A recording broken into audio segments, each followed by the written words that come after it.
Paramilitar, palabra derivada del prefijo para y el sufijo militar, que significa al margen de, junto a o contra.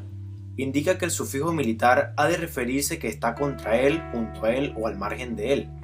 El paramilitarismo hace referencia a organizaciones particulares que tienen generalmente una misma función que la de un ejército, pero al margen del Estado.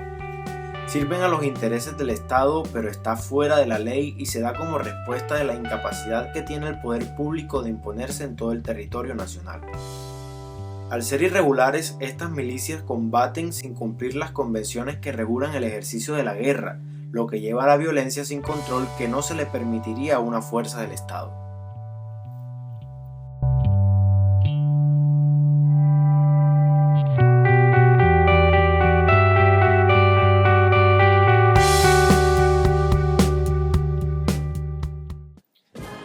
Alemania. A comienzos de la década de 1930 surgen los Sturmabteilung, milicias de Hitler conocidas como los Camisas Pardas y los Hitlerjugend en 1926, conocidos como las Juventudes Hitlerianas, ambas creadas por el Partido Nacional Socialista Alemán de Adolf Hitler para apoyar su régimen. Italia.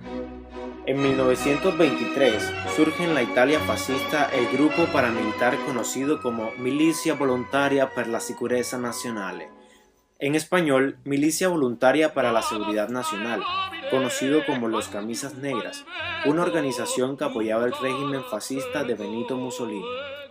España. En la década de los 80, en España durante el gobierno de Felipe González, surge un grupo militar llamado GAL, que tenía como objetivo acabar con la ETA. Costa Rica. Para defender a Costa Rica de una posible invasión nicaragüense y por no tener armada, surge el grupo paramilitar Patrulla 1856, conformado por pobladores y guerrilleros de Isla Calero y Guanacaste. Guatemala. En Guatemala, en el año 1983, surgen las patrullas de autodefensa civil mediante el Acuerdo Gubernativo 22283, conocidas como patrulleros de autodefensa civil o por sus siglas PAC. Fue la estrategia paramilitar creada contra la insurgencia de los últimos años del conflicto armado de 1960 a 1996, el cual terminó en 1996. En Colombia el paramilitarismo surge de manera formal entre 1965 y 1968, después del nacimiento de las FARC en 1964 y del ELN en 1965, cuando dos textos jurídicos, que es el Decreto 3398 y la posterior Ley 48, asentaron las bases legales que permitían crear organizaciones de defensa civil. La Ley 48 permitió la creación de ejércitos privados, ya que la debilidad de las instituciones estatales no ejercía control sobre el territorio, obstaculizando la ejecución de las funciones de protección de la población, dando lugar a estas formas singulares de ejercer el derecho a la defensa y a la protección de la propiedad privada. El paramilitarismo surgió como un actor armado con peso en todo el país, siendo de la contrainsurgencia popular defensiva radicada en la sociedad tradicional y rural. A finales de los 70 y a comienzos de los 80 nacieron grupos armados como respuesta al fortalecimiento de los grupos guerrilleros, y en 1982 se organizó la primera reunión en Medellín de comerciantes, ganaderos y agricultores de Puerto Boyacá para defenderse de los guerrilleros, y así nació ACDEGAN. En conclusión, el paramilitarismo se da por la manifestación reactiva a las acciones de la violencia de las guerrillas y a la incapacidad del Estado para resolver estos conflictos. Nace como un fenómeno de autodefensa, defensa legítima auspiciada por el Estado. Así, después de la participación de los terratenientes, fuerzas armadas y narcotraficantes en los 60 y en los 70, había sido parte de la solución para los problemas causados por la guerrilla. En los 80 se transformó su esencia, pasando de ser un paramilitarismo ofensivo e ilegal.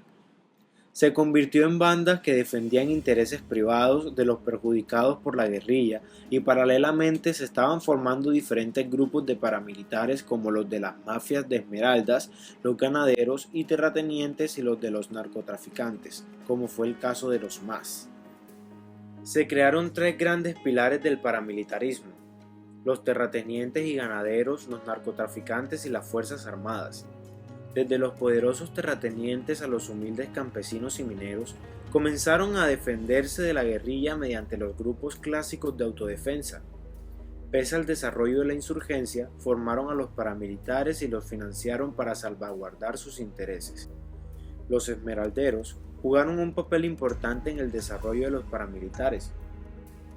Las zonas con mayor producción estaban en Puerto Boyacá, y donde había riqueza se hacía necesario armar grupos violentos para proteger los recursos propios. La mafia esmeraldera mantenía relación con grupos paramilitares hasta tal punto que llegaron a constituir algunos y a relacionarse con los narcoparamilitares y a formar unas extrañas y confusas alianzas. Las fuerzas armadas más radicalizadas e ideologizadas aliaron a los paramilitares. Belisario Betancur vio a la guerrilla como un actor político y concedió una amnistía que molestó a parte de las fuerzas armadas y de la élite. Esto generó una delimitación de las fuerzas militares y frustró a muchos, generando que buscaran otras formas de enfrentarse a la guerrilla y la encontraron en los grupos paramilitares. Los presentes en las fuerzas armadas eran hijos del pequeño y mediano campesino, y todos ellos con un arraigo de la tierra queriéndola defender. Más grave es el establecimiento de lazos entre los narcos y los paramilitares. Los narcotraficantes se volvieron grandes terratenientes y sus tierras eran invadidas por los guerrilleros que le generaban considerables pérdidas económicas y generaba daño a su poder e imagen.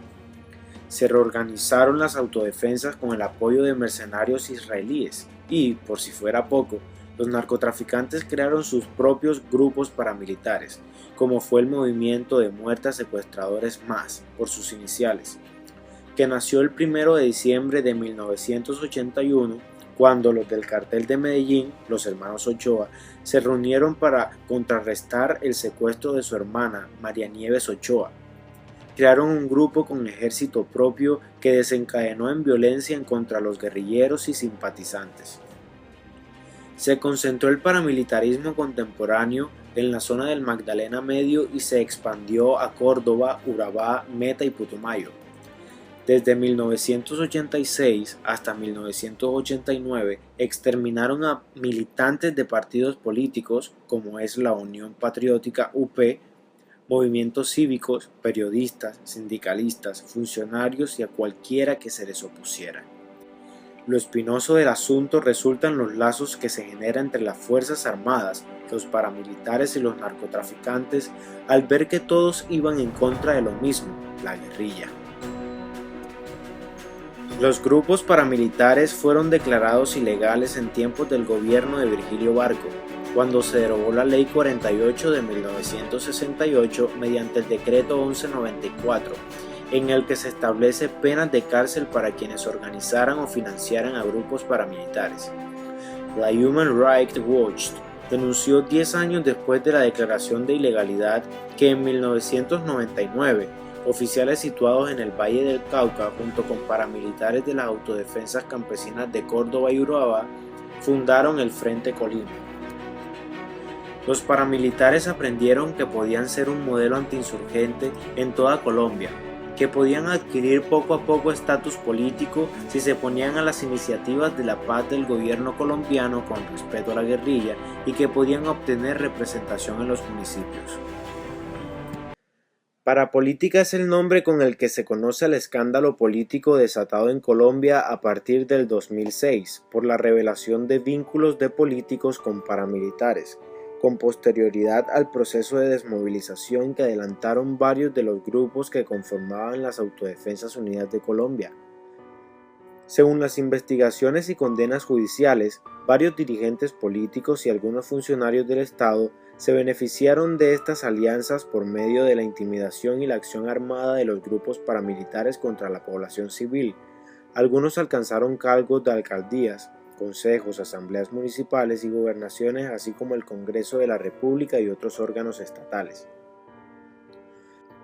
A su vez, algunos de los políticos desde sus cargos desviaron dineros para la financiación y conformación de grupos armados ilegales y filtraron información para facilitar y beneficiar las acciones de estos grupos, dentro de las que se incluyen masacres, asesinatos selectivos, desplazamiento, entre otras acciones criminales, con el objetivo de extender su poder en el territorio nacional. Por otra parte, la parapolítica se volvió un término común en las noticias de Colombia.